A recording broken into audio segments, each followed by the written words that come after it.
get something out of the way. Climate change is happening and it's caused by us. 15 out of the past 16 years have been the hottest on record. Sea levels are already rising and scientists overwhelmingly agree. It's happening. Seriously, there's nothing to argue about.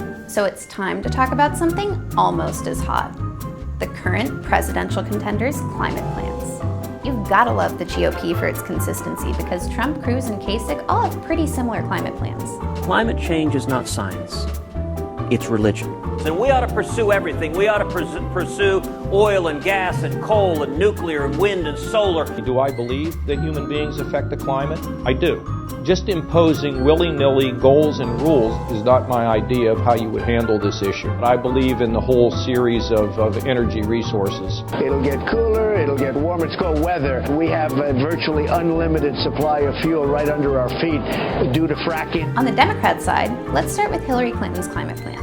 Combating climate change is not only the right thing to do in order to preserve our planet, but it can be a very smart economic approach as well. She wants to increase solar power by 700%, reduce energy waste and oil consumption by 1/3 each, and cut carbon emissions by 80% of 2005 levels by 2050.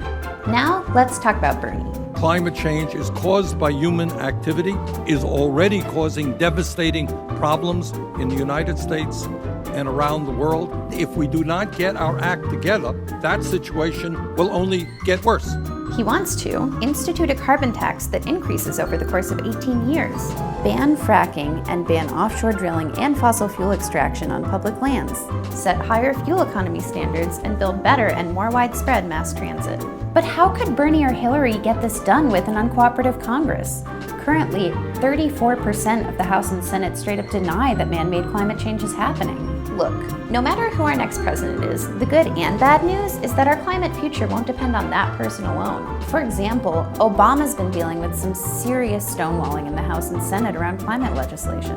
So presidential climate proposals are important, and they're hot, in the media at least. But you know it's markedly less hot, and arguably even more important? Midterm elections and down-ballot races. Oh, hell yes.